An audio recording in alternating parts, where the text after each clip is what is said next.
Welcome back again to my channel guys. Gusto nyo bang mag-edit ng mga ganitong videos?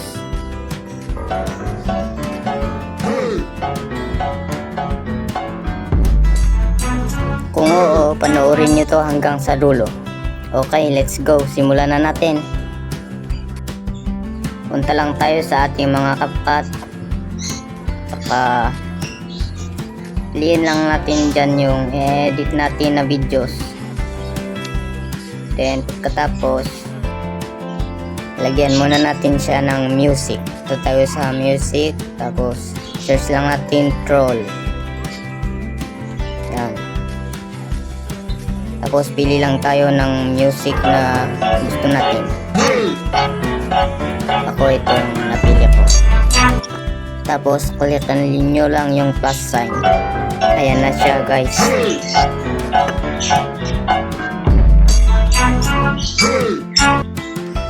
Sunod is cut nyo lang yung video.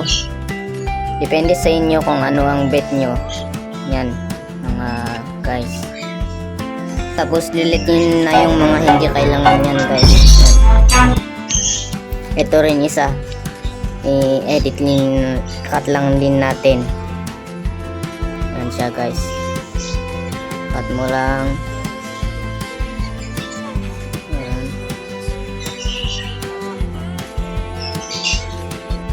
Saka i-delete mo na rin yung hindi na kailangan na videos. Yan siya guys. Tapos ang gagawin natin, i-cut na rin natin ito dito. Yan siya guys, para umikli siya. Hanapin nyo lang yung split. Split nyo lang yan guys. Tapos i-delete nyo na yan, hindi na yan kailangan. Tapos yan na siya guys.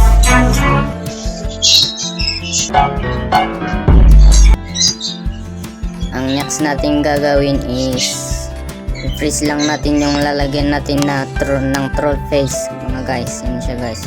Tapin lang yung freeze, tapos freeze lang. Yan siya guys.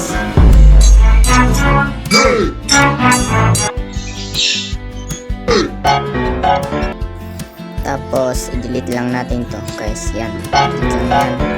Ayos na guys.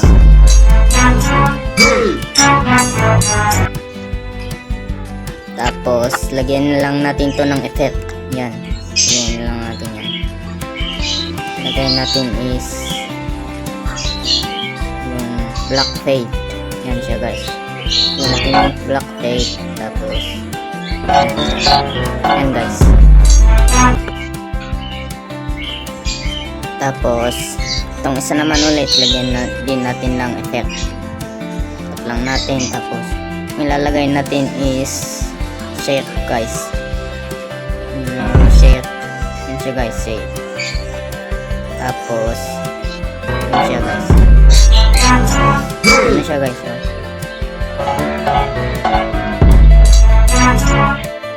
Tapos itong na-freeze natin kanina, lagyan din natin siya ng animation guys. Yan guys, lagyan natin ng animation. Ang ilalagay pala nating animation is yung wavelength error. Yan siya guys, wavelength error. Yan guys. Yan na siya guys. Ayos na yung mga effect natin dyan. Ang kulang na lang is yung troll face. Yan siya guys. Okay na guys. Lagyan na natin ng troll face. Punta lang tayo sa overlay, tapos pili lang tayo ng troll face na gusto nating ilagay. Kung wala ka pang troll face, punta ka lang sa Google at search mo yung troll face. At kung tinatamad naman kayo, ilalagay ko ang Telegram group link ko sa description ng video ito. Pwede mong i-save to gallery ang mga na-upload ko na troll face doon sa Telegram group ko. Mas maganda doon kasi naka-green background lahat ng mga troll face na na-upload ko. Hindi ka na mahihirapang mag-edit pa ng green background. Yan mga guys. Okay mga guys, tuloy na natin. Pili lang tayo dyan, tapos lagay natin dun sa na-freeze natin kanina. Yan, dyan siya mga guys. Tapos tanggalin lang natin yung green background ng ating troll face. Para matanggal yun guys, punta lang tayo sa remove BG.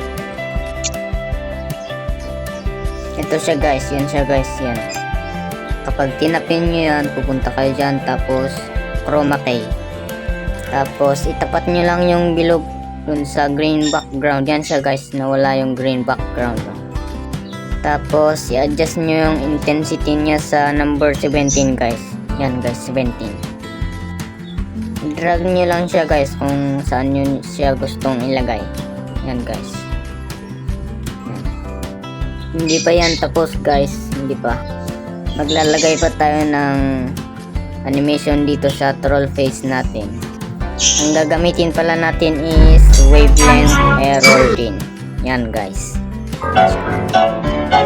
Ayos na mga guys. Pwede pa pala tayong magdagdag ng video para humaba yung video natin.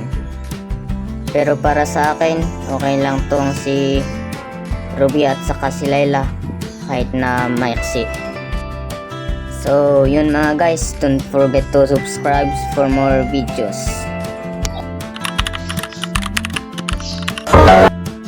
Mga guys, ito na yung na-edit natin.